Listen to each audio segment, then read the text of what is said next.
चलिए next sets में next type का क्वेश्चन देखते हैं। ये क्वेश्चन है मेरे पास 6 क्वेश्चंस हैं। इसमें बोला जा रहा है, क्वेश्चन सुनिए, in each of the following determine whether the statement is true और false. If it is true prove it, if it is false give an example. Okay, तो ये आपको ये 6 स्टेटमेंट्स दिए हुए, इसको मैथमेटिकल स्टेटमेंट बोलते हैं। और आपको ध्यान रखना है एक चीज, मैथमेटिकल स्टेटमेंट या तो ट्रू होता है या तो फॉल्स होता है। ओके, मैथमेटिकल स्टेटमेंट क्या होता है? ऐसा स्टेटमेंट जो या तो ट्रू हो या तो फॉल्स हो, उसको मैथमेटिकल स्टेटमेंट बोलते हैं। तो ये सारे मैथमेटिकल स्टेटमेंट गिवन है और हमको बताना है कौन से ट्रू है कौन से फॉल्स है। अगर स्टेटमेंट ट्रू है तो उसको प्रूफ करना है, तो याद रखिए अगर स्टेटमेंट ट्रू है तो उसको प्रूफ करके दिखाना है, और अगर स्टेटमेंट फॉल्स है तो हमको एग्जांपल्स देने हैं उसके। ओके, देखिए number 1, x belongs to a। Okay, a belongs to b। देखिए ऐसे क्वेश्चंस में जो जो बोला जा रहा है करते जाओ। x बिलोंग्स, और ध्यान रखना है थोड़ा सा प्लीज, इसको ध्यान रखिए। देखिए x जो है वो स्मॉल लेटर से लिखा है, मतलब स्मॉल लेटर से कौन लिखा होता है? एलिमेंट्स। ओके, और कैपिटल जो लिखा हुआ वो खुद ही एक सेट होता है। हालांकि वो सेट किसी सेट का एलिमेंट हो सकता है, बट वो खुद ही एक सेट होता है। ओके, तो देखिए small x belongs to a। तो सपोज मेरे पास कोई सेट a है, उसमें 1 है, ठीक है। तो small x belongs to a मतलब देखिए 1 बिलोंग्स टू a है। ओके, फिर क्या बोला जा रहा है? a बिलोंग्स टू b, मतलब कोई सेट b ऐसा है जिसमें कोई सेट b ऐसा है जिसको जिसको सेट a खुद बिलोंग करता है, मतलब सेट a खुद b का मेंबर होगा। ये देखिए जरा, ये तो रहा सेट a खुद b का मेंबर होगा, मतलब ये तो रहा सेट b। ओके, और ये देखिए सॉरी, सेट a खुद b का मेंबर है, और b में और भी कुछ होगा, लेट अस से 3 4 कुछ भी होगा। तो आप b को और अच्छे, इसका मतलब समझ में आया? यहाँ पे क्या है? Capital A belongs to B, ये है भाई। ओके, हाँ, तो इसको अगर मैं लिखूंगा तो कैसे लिखूंगा? यहाँ सबसेट नहीं लगा हुआ है, ध्यान दीजिएगा। बिलोंग टू मतलब A खुद B में पड़ा हुआ है, तो A की A सबसेट क्या है? सॉरी, A सेट क्या है? एक सिंगलटन सेट है जिसमें एलिमेंट 1। ओके, हाँ, फिर क्या बोला जा रहा है? Then x belongs to b। आइए जरा देखते हैं, x belongs to x का मतलब ये जो एलिमेंट है a में। आइए देखते हैं क्या 1 belongs to b होता है? बताइए, 1 b को बिलोंग करता है क्या? नहीं करता है। Why? Because देखिए कर्ली ब्रेसेस में लिखा हुआ है भाई, ठीक है। 1 नहीं बिलोंग करता है सेट b को, कौन बिलोंग करता है? अगर इस पे कर्ली ब्रेसेस लग जाए और ये एक सिंगलटन सेट बन जाए तो ये b को बिलोंग करता है। ओके, हाँ, तो x बिलोंग्स टू b, क्या ये ट्रू है? नो, तो first answer is false. Next देखते हैं,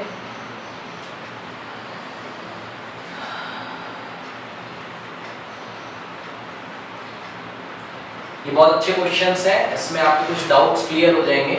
एलिमेंट, और जब कभी कभी तो एलिमेंट, और कभी कभी जब सेट खुद एलिमेंट जैसा बिहेव करता है। देखिए क्या बोला जा रहा है? A is the subset of C।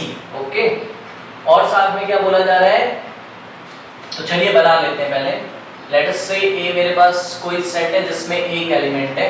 हम छोटे छोटे एलिमेंट लेके ही समझते तो ज्यादा अच्छा हमको क्लियर होगा। ओके, तो A is the subset of C और B is belongs to C। चलो B अज्यूम करते, कोई जो जो बोलता जा रहा है करते जाओ। A ले लिया, B ले लिया और C लेना पड़ेगा। A ले लिया, B ले लिया, सपोज B ले लिया, B इज 2,3, B में 2,3 दो एलिमेंट्स हैं, और C लेना है हमको, ठीक है। तो इफ वाली कंडीशन को आप देखो और चेक करो देन वाली फॉलो होती है या नहीं होती। इफ देन स्टेटमेंट है ये। अगर ऐसा हो जाए तो देखते हैं ऐसा होता है कि नहीं होता है। अगर ऐसा और ऐसा हो जाए अब देखिए सी में कुछ ऐसा मेरे को लेना है कि सी में क्या क्या आ रहा हो, बी आ रहा हो। तो ये देखिए ये सी बनाया पहले और इसमें मैंने सेट बी ले लिया। ओके, तो यहाँ पे कंडीशन कौन सी फॉलो हो जाएगी, B belongs to C, B belongs to C follow हो गई। और मुझे क्या फॉलो कराना है, A is the subset of C, मतलब A is the subset of C, मतलब ए का जो मेंबर होगा 1 वो सी में पक्का होना चाहिए।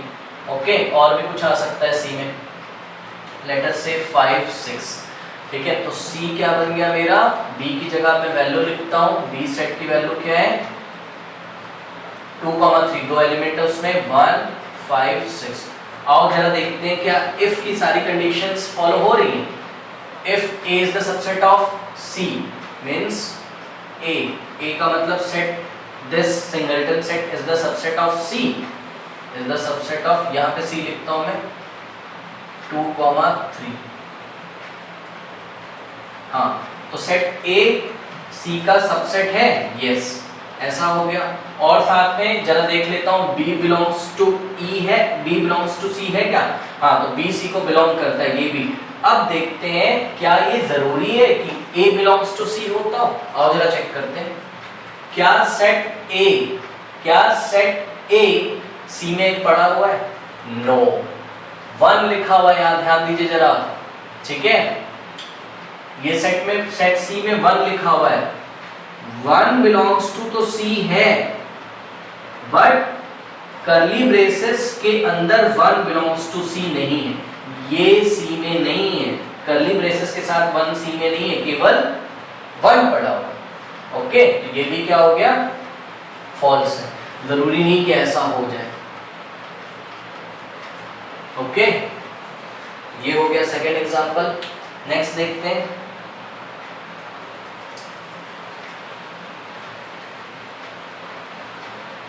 थर्ड देखते हैं। बोला जा रहा है if A is the subset of B and B is the subset of C।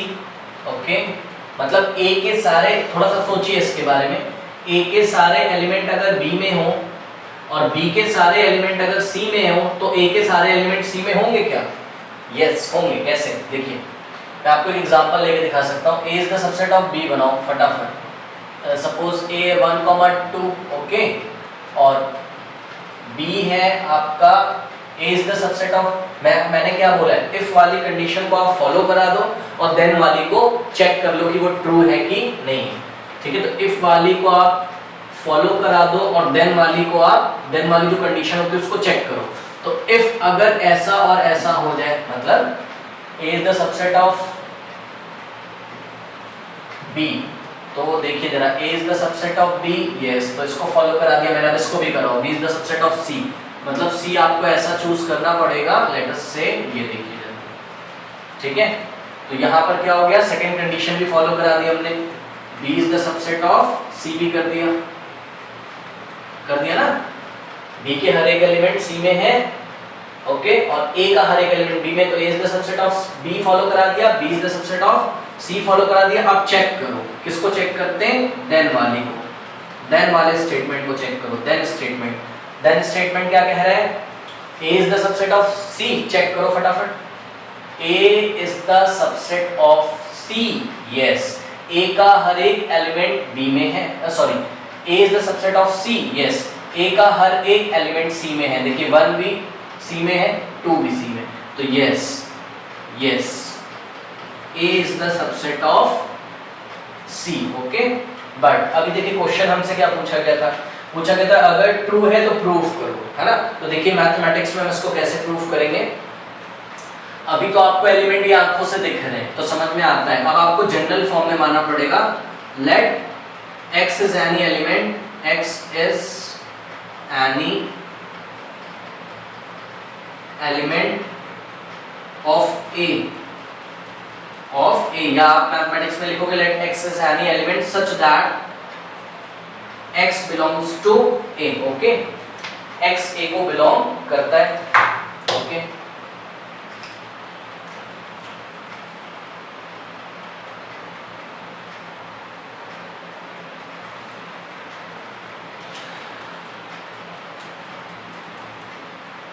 x a को बिलोंग करता है, बट अगर आप ध्यान से देखें तो आपको कुछ गिवन है। क्या गिवन है आपको, उसका भी आपको यूज करना है। आपको गिवन है a is the subset of c, a is the subset of c, oh sorry,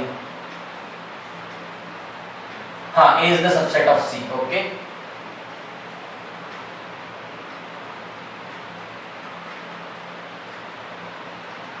third part है ना ये, oh sorry sorry sorry, third part मेरे को देखना है। a is the subset of b आपको गिवन है, तो a is the subset of b, okay. तो ध्यान से देखिए, a is the subset of b implies that, मतलब अगर आपको ऐसा गिवन है तो ये बताता है कि, अब आप डेफिनेशन याद करिए सबसेट की। सबसेट में क्या बताया गया था, a का हर एक एलिमेंट b को बिलोंग करता है। तो अगर a is the subset of b, then जो एलिमेंट x को, जो एलिमेंट a को बिलोंग करता है वही एलिमेंट b को भी बिलोंग करेगा। तो this implies that x also belongs to b, okay. Why, because अभी अभी हमने सोचा था since x belongs to a, तो x must belongs to b, why, because a is the subset of b, okay. और देखिए क्या करेंगे हम इसमें, अब आपको फिर से कुछ गिवन है, देखिए जरा क्या गिवन है। आपको गिवन है b is the subset of c, b is the subset of c। तो with the help of a definition of subset we know that every element of b must belongs to c। तो b का हर एक element c को belong करना चाहिए। तो b का एलिमेंट कौन है, x belongs to b था, तो this implies that x also belongs to c, okay. और x also belongs to c, अब आप ऐसा आ गया, देखिए जरा क्या क्या आ गया, x belongs to a भी है, x belongs to b भी है, और x belongs to c भी है। तो from statement number 1 and 2, okay, x belongs to a है as well as x belongs to c है, therefore a is the subset of c, okay. तो इसलिए a c का सबसेट होगा। ये हो गया। नेक्स्ट देखते हैं, इसमें एग्जांपल लेके भी मैंने आपको बता दिया और मैंने जनरल फॉर्म से भी आपको प्रूफ करा दिया। नेक्स्ट देखिए फोर्थ पार्ट, क्या बोला जा रहा है, बोला जा रहा है if a is not the subset of b and b is not the subset of c then a is not the subset of c, okay. आइए जरा देखते हैं, पहले एग्जांपल लेते हैं कोई, a is not the subset of b। तो a कुछ ऐसा चूज करो, तो इसको आप फॉलो करो और इसको आप चेक करो, देन वाली कंडीशन को हम चेक करते हैं। a कुछ ऐसा सेलेक्ट करो कि वो b का सबसेट ना हो, ओके। तो a में मैंने 1 और 2 लिया और b में मैंने लिया 3 4 5, ओके। तो यहाँ पे हम क्या देखते हैं, a is not the subset of b, okay. Now b is not the subset of c, मतलब c को आपको ऐसा सेलेक्ट करना है। चलिए c को हम सेलेक्ट करते हैं 6 7 8 या कुछ भी ले सकते हो आप, मर्जी है, 9 ले लो आप, 10 ले लो, ओके। तो यहाँ पर हम क्या देखते हैं, b is not the subset of c, क्योंकि b का हर एक एलिमेंट c में नहीं है। तो ये दोनों कंडीशंस हमने फॉलो कर दी। अब चेक करो, देन वाली को चेक करो, चेक करो कि is a is the subset of c or not। फटाक से चेक करो, फिर इन द ब्लैंक्स फिल करो, क्या a c का सबसेट है? अभी तो नहीं है, कोई बात नहीं, a is not the subset of c, but हो नहीं सकता है क्या? सोचिए थोड़ा सा, हो नहीं सकता है क्या? हो भी सकता है। कब हो सकता है? अगर देखिए, अगर c में हम ये एलिमेंट ले लें, कैसे? अगर c में ये भी एलिमेंट होते, कौन से? ध्यान से देखिएगा जरा, पहले मैंने c ऐसे लिया था, अब मैं c क्या सोच रहा हूं, मैं सोच रहा हूं कि अरे भाई c तो ऐसा भी हो सकता है ना, कि उसमें 1 और 2 भी आते हो। तो ध्यान से देखिए जरा, a अगर c में 1 और 2 भी आते होंगे तो a is the subset of c हो जाएगा, ठीक है। तो अगर ऐसा है और अगर ऐसा है, तो ये जरूरी नहीं है कि ऐसा होता हो भी सकता है, नहीं भी हो सकता है, क्योंकि c ऐसा भी हो सकता था, ऐसा भी हो सकता था, ठीक है। अगर c ऐसा होता तो a is not the subset of c होता, और अगर c ऐसा होता तो a is the subset of c होता। ठीक है, तो इसका मतलब ये है कि A is not the subset of B है और B is not the subset of C है, तो ये जरूरी नहीं है कि A is not the subset of C। ठीक है, तो thus A is not the subset of B and B is not the subset of C need not imply इसका मतलब क्या है? need not imply का क्या मतलब है? ये जरूरी नहीं है कि ये दिखाता है कि A is not the subset of C। हो भी सकता है A C का सबसेट, नहीं भी हो सकता है। तो देखिए आपको यहाँ पे एक चीज लर्न करने को मिली, क्या? थर्ड स्टेटमेंट जो था हम लोगों का वो ट्रू आया था। ओके, हाँ तो देख लेता हूँ एक बार फिर से मैं, थर्ड हमारा ट्रू ही आया था। तो देखिए थर्ड हमारा ट्रू आया था, तो यहाँ पे आपको एक प्रॉपर्टी लर्न करनी है। क्या लर्न करनी है? कि अगर आपके पास तीन सेट्स हैं A B C, ओके, हाँ, तो अगर आपके पास तीन सेट्स हैं और अगर A B का सबसेट है और B अगर C का सबसेट है तो पक्का A C का भी सबसेट होगा। फिर से एक बार, अगर A C का सबसेट है, B C का सबसेट है तो पक्का A C का सबसेट होगा। बट अगर A B का सबसेट नहीं है और B C का सबसेट नहीं है तो जरूरी नहीं है कि A C का सबसेट ना हो। A C का सबसेट हो भी सकता है, नहीं भी हो सकता है। तो दोनों प्रॉपर्टीज में डिफरेंस है, ये आपको लर्न करना है। ओके, हाँ नेक्स्ट देखते हैं इसमें।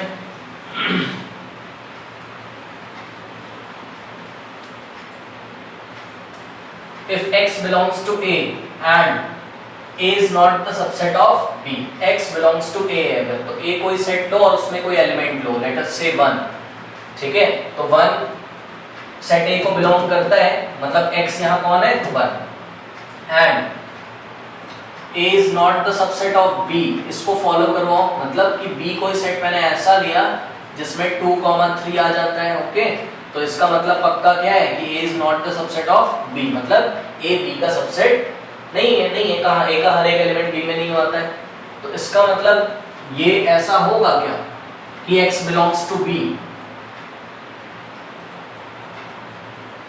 X belongs to B, मतलब ये 1 belongs to B होगा क्या? फॉल्स, नहीं होगा। ओके, क्यों? देखिए जरा,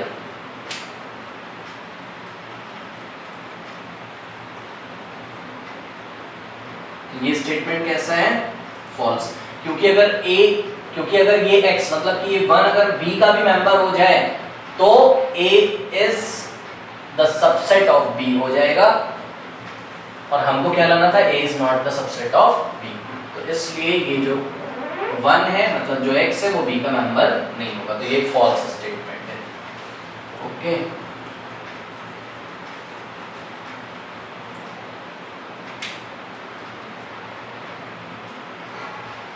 नेक्स्ट देखते हैं 6, क्या बोला जा रहा है? If A is the subset of B, A अगर B का सबसेट है तो लेट अस से A में 2 एलिमेंट्स हैं 1, 2 और B में 1, 2, 3 तीन एलिमेंट्स हैं, तो A is the subset of B हो रहा है क्या? हाँ हो रहा है, तो ये फॉलो हो गया। X does not belongs to B है अगर, तो मतलब कोई मेंबर ऐसा है X जो कि B में नहीं आता है। ओके, जो कि B में नहीं आता है, तो लेट अस से कोई मेंबर 5 है which is equals to X, देखो ये B में नहीं आता है, ठीक है, हाँ तो ये पक्का A में भी नहीं आता होगा, यस पक्का नहीं आता होगा। आप देख सकते हो 5 ना तो यहाँ आता है ना तो यहाँ आता है, क्योंकि मान लीजिए कि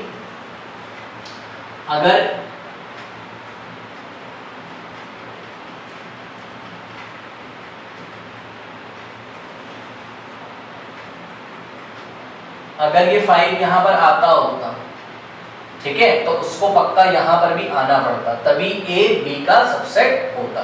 तो अगर कोई मेंबर B में नहीं आता है, अगर A B का सबसेट आपको कराना है, तो अगर कोई मेंबर B में नहीं आता है मतलब सुपर सेट में नहीं आता है, तो पक्का वो सबसेट में भी नहीं आएगा। ओके, ये आपको ध्यान रखना है। तो लास्ट वाला ट्रू है। अच्छा, और ट्रू होता है तो उसको हमको प्रूफ करके दिखाना होता है, ठीक है ना। तो देखिए जरा, बहुत सिंपल है इसका प्रूफ। हमको गिवन क्या है, जो जो गिवन है उसका यूज करो। हमको गिवन है कि A is the subset of B, A B का सबसेट है। इसका क्या मतलब है, इसका दिस इंप्लाइज दैट, इसका मतलब है कि अगर कोई मेंबर X ऐसा है कि वो A को बिलोंग करता है तो में लिखेंगे। और इसका मतलब समझिए, थोड़ा सा मैथमेटिकल स्टेटमेंट है। X belongs to A, sorry A is the subset of B implies, मतलब ये जो लिखा हुआ है, जो आपको गिवन है, ये इस बात को बताता है कि अगर X कोई मेंबर है किसका, A का, तो this implies X is also the member of B, वो B का भी मेंबर होगा। ओके, जैसे कि देखिए 1 A का भी मेंबर, B का भी मेंबर, 2 A का भी मेंबर, B का भी member. Okay,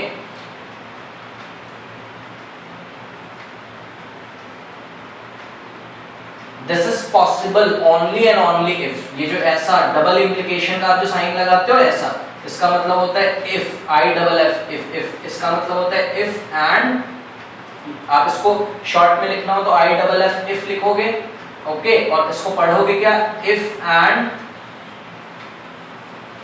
only if and only if. ये मैथमेटिकल रीजनिंग में आप पढ़ेंगे लास्ट में, अभी समझ लीजिए इसको थोड़ा सा। इफ एंड ओनली इफ ऐसा तभी पॉसिबल है जब x किसको ना बिलोंग करता हो, जब x b को भी ना बिलोंग करता हो। तो हम मैथमेटिकल स्टेटमेंट की हेल्प से प्रूफ करेंगे, आप मैथमेटिकल रीजनिंग में लास्ट में पढ़ेंगे। देखिए, A is the subset of B implies X belongs to A, this implies X belongs to B. If and only if X does not belongs to B implies X belongs to X does not belongs to A. इस तरीके से इसको हम लिखेंगे। Okay, इसका मतलब क्या है, if and only if। ऐसा देखिए, ऐसा तभी होता है जब X B को भी ना बिलोंग करता हो और X A को भी ना बिलोंग करता हो। ओके, हाँ, तो इसको हम इस तरीके से करेंगे।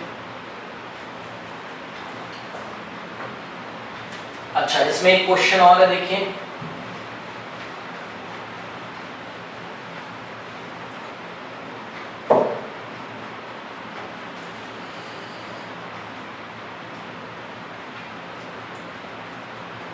देखिए, क्वेश्चन बोला जा रहा है, prove that A is the subset of 5 implies A is equals to 5। Okay, मतलब आपको गिवन क्या है, यहाँ पर आपको गिवन है कि A is the subset of 5, A 5 का सबसेट है, मतलब A का हर एक एलिमेंट 5 में होगा।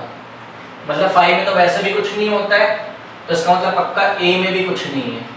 तो A और 5 इक्वल है, मतलब A भी एक 5, बट आपको प्रूफ करना है। ओके, तो prove that A is the subset of 5, तो आपको गिवन है A is the subset of 5 implies A is equals to 5, ये बताता है कि A पक्का क्या होगा, 5। तो आपको प्रूफ क्या करना है, आपको प्रूफ करना है A is equals to 5, मतलब A is a null set। A is equals to 5 का मतलब क्या है, A is a null set, ये आपको प्रूफ करना है। ठीक है, तो किस तरीके से करोगे, रूल हमको पता है, अगर दो कोई सेट है मेरे पास, A is the subset of B and B is the subset of A, तो A is equals to B होता है, पक्का ऐसा होता है ना। तो देखिए कितना आसान है, ये गिवन है आपको। देखिए, ये तो A जैसा ही बिहेव करेगा और 5 कैसा बिहेव कर रहा है, B जैसा। और देखिए, आपको गिवन है कि A is the subset of 5, okay, ये आपको गिवन है। एंड we know that, हमें क्या पता है, we know that 5 null set है, नल सेट सबका सबसेट होता है, हमने पढ़ा है। तो we know that 5 is the subset of all the sets। Okay, तो पक्का this implies that 5 is the subset of A। तो देखिए, स्टेटमेंट नंबर 1 और स्टेटमेंट नंबर 2 से आप क्या देखते हो, A is the subset of 5 and we know that 5 is the subset of A because 5 एक नल सेट है और 5 सबका सबसेट होता है, तो 5 A का भी सबसेट होगा। 5 एक नल सेट है, वो दुनिया में किसी भी सेट का सबसेट होगा। तो A is the subset of 5, 5 is the subset of A, this implies that पक्का A is equals to क्या होगा, 5। ये दोनों सेट आपस में इक्वल होंगे, क्योंकि रूल क्या है, is the subset of B and B is the subset of A, then A is equals to B. ये हमने पढ़ा है, दो सेट्स इक्वल कब होते हैं, जब पहला दूसरे का सबसेट हो और दूसरा पहले का। तो यहाँ पर भी आ गया, पहला दूसरे का सबसेट तो गिवन है और दूसरा पहले का सबसेट है, ये हमको पता है, तो इसलिए पहला और दूसरा आपस में इक्वल होगा। ओके, तो इस तरीके से हम इन क्वेश्चंस